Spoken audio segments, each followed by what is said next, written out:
வணக்கம் நண்பர்களே, இன்றைக்கி நம்ம இந்த வீடியோவில் திராட்சை செடிக்கு அவசியம் உரம் வைக்கணுமா, உரம் வைக்கிறதோட முக்கியத்துவம் என்ன, அப்படி உரம் வைக்கிறதா இருந்தால் இயற்கை உரங்கள்னால் எப்படி, செயற்கை உரங்கள்னால் எப்படி அப்படின்றத பற்றி நம்ம இந்த வீடியோவில் நம்ம பார்க்க போகிறோம். பொதுவாக திராட்சை செடிக்கு உரம் வைக்கிறது ஒரு பெரிய கான்செப்ட்டு.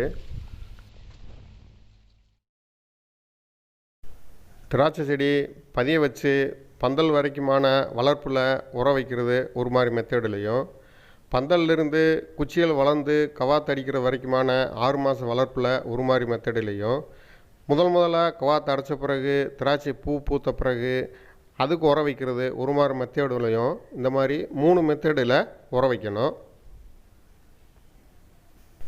அதில் ஒரு பகுதியாக உரம் வைக்கிறதோட முக்கியத்துவத்தை மட்டும் இந்த வீடியோவில் நம்ம பார்க்கலாம். வாங்க வீடியோக்குள்ளே போகலாம்.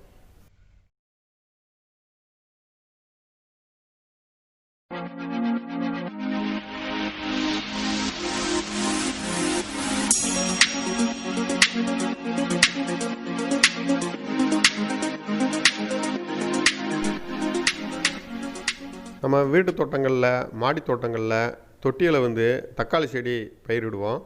தக்காளி முடிஞ்ச உடனேவும் அதே மண் தொட்டியில் வெண்டைக்காய் செடி பயிரிடுவோம்.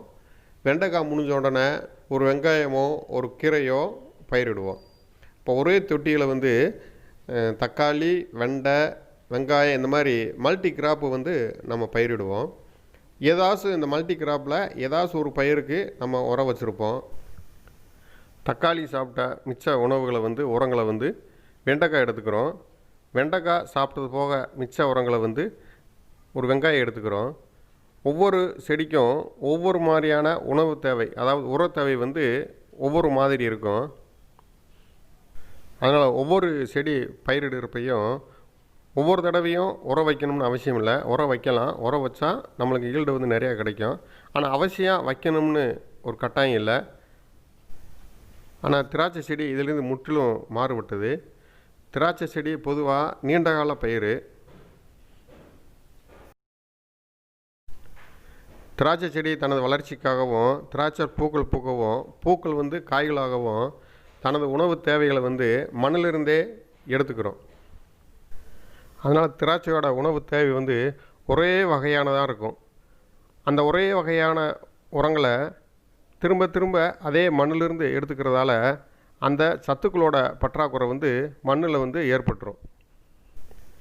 இந்த சமயத்தில் அந்த உர பற்றாக்குறையை நிவர்த்தி பண்ணுறதுக்கு நம்ம இயற்கை உரமோ செயற்கை உரமோ கொடுத்து மண்ணில் அந்த சமநிலையை ஏற்படுத்திட்டோம்னா திராட்சை தொடர்ந்து காய்ச்சிக்கிட்டே இருக்கும். உர பற்றாக்குறையால் திராட்சையில் என்னென்ன பாதிப்புகள் ஏற்படும்னா, திராட்சையோட வளர்ச்சி குறைஞ்சி போகும். புதிய கிளைகளோ புதிய கணுவுகளோ தோன்றாது. பூக்களோட எண்ணிக்கை குறைவாக இருக்கும். பூக்களோட நீளம் குறைஞ்சி போகும். பூக்கள் பிஞ்சுக்கள் ஆகாமல் அப்படியே கொட்டி போயிடும். திராட்சை பழம் இனிப்பு சுவை குறைந்து புளிப்பு தன்மையோடையே இருக்கும். குச்சிகள் நல்ல திரட்சியாக விளையாமல் அடுத்த கவாத்துலேயும் நம்மளுக்கு பாதிப்பை ஏற்படுத்தும். அப்போ திராட்சை தொடர்ந்து நல்லபடியாக காய்க்கணும்னா இயற்கை உரங்களோ செயற்கை உரங்களோ தொடர்ந்து உரம் வைக்கிறது அவசியம், முக்கியமானதும் கூட. திராட்சையோட வளர்ச்சி பருவங்களில் எந்தெந்த பருவங்களில் எவ்வளவு உரங்கள், எந்த அளவீடு படி எந்த முறையில் வைக்கலான்றதை நம்ம அடுத்த வீடியோவில் தொடர்ந்து பார்க்கலாம். இந்த வீடியோ உங்களுக்கு பயனுள்ளதாக இருந்தால் லைக் பண்ணுங்கள். மேற்கொண்டு தகவல் ஏதாவது தேவைப்பட்டாலோ சந்தேகம் இருந்தாலோ கமெண்ட் செக்ஷனில் பதிவு பண்ணுங்கள். இந்த சேனல் பார்க்குற புதிய நண்பர்களாக நீங்கள் இருந்தீங்கன்னா சப்ஸ்கிரிப்ஷன் பண்ணி பெல் பட்டனை கிளிக் பண்ணிக்கோங்க.